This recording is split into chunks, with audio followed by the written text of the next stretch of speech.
We all have a choice, right? Just like I had the choice to see this movie or not. I chose wrong.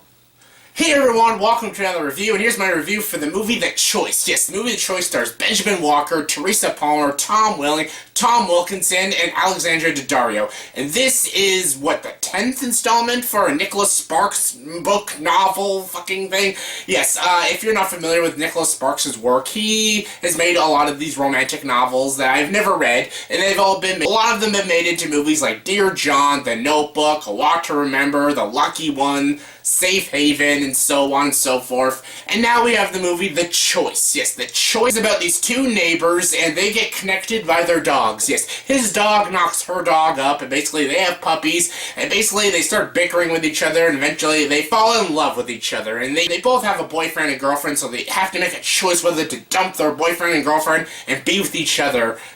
You obviously know what they're going to choose, and then the movie goes into more depths about their lives and their marriage and their kids, and a tragedy happens, and you know, Nicholas Sparks kind of shit. And yeah, this movie, I wasn't at all looking forward to seeing this movie, because I had to do it, just to make a review. I had to see this movie. My god, this movie was fucking awful. This movie was beyond painful to sit through. It was unbearable. Just unbearable. It was kind of funny, me going to the theater to see it with 4 people. There were 4 people in the theaters. I was by myself seeing this movie, so yeah. As pathetic as that is, this movie was even more pathetic, apparently. Probably not, but still, it's a bad movie. This movie, just nothing at all was done right.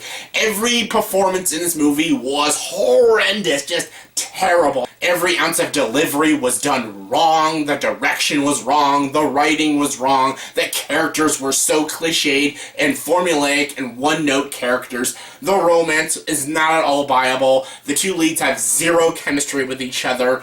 There's nothing at all interesting or heartbreaking or sad or emotional about this fucking movie.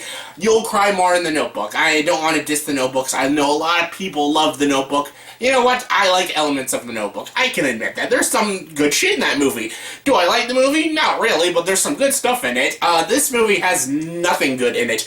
It's actually almost fascinating how bad this movie is. Because I wasn't bored watching it. Well, at times I was, but I was kind of fascinated by this movie because nothing in this movie was done right. Not a single shot was done right. No delivery by any of these actors were done right. Nothing at all well written about this movie. The direction and execution of this movie was all wrong. The story was so by the books and formulaic and predictable. I'm like, oh my god, what else is this movie gonna do? And you can predict everything that was going to happen. Each scene, you know what's going to happen, then end of this scene. And when this scene begins, you know how that scene's going to end. You know how this movie's going to end. You know how this movie's going to begin. You know everything about this movie before it happens because it's so by the books, formulaic, cliche bullshit.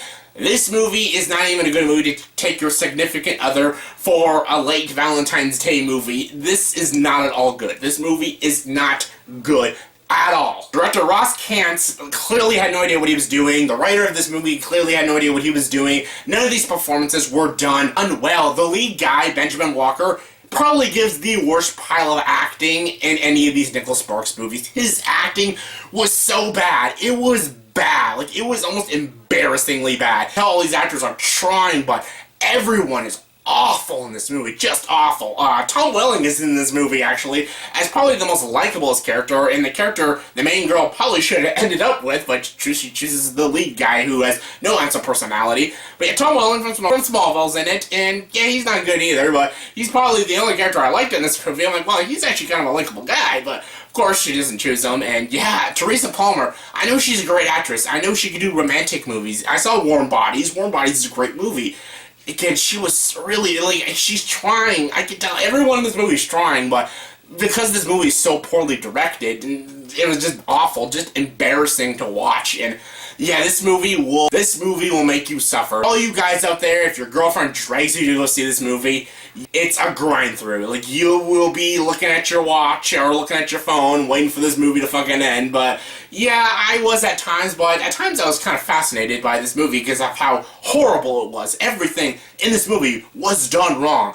This is by far the worst Nicholas Sparks movie, and that is saying a lot, because I hate these fucking movies. I hate them.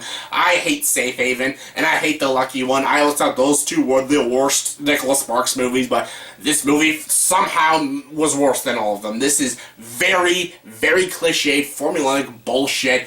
It's poorly written, poorly directed. The story is so by the books. These characters are so bland and one note, and every ounce of delivery by all these actors is just bad. And Tom Wilkinson is in this movie. He's a great actor. A complete waste of Tom Wilkinson. But yeah, this movie, nothing about this movie is good. Nothing about this movie is emotional or romantic. This is not a kind of movie you take your boyfriend or your girlfriend to see, because honestly, you'll either be bored by the end of the movie or just annoyed by the end of the movie. So I, of course, don't recommend the movie The Choice, because it's fucking awful. There's nothing about this movie I enjoyed, so yeah, scale 1 to 10, I'll give the movie The Choice a 1 out of 10. There's nothing good about this movie. So yeah, that was my review of the movie The Choice. So yeah, in the comment section below, please tell me, what is the worst Nicholas Sparks movie? Worst Nicholas Sparks movie. I think this is the worst one, but if I had to choose another one that's not this, The Lucky One with Zac Efron. That's a fucking terrible movie. But what do you think is the worst Nicholas Sparks movie? Comment below and let me know. And as always, if you like this video, please like and subscribe to this channel and join the dark side.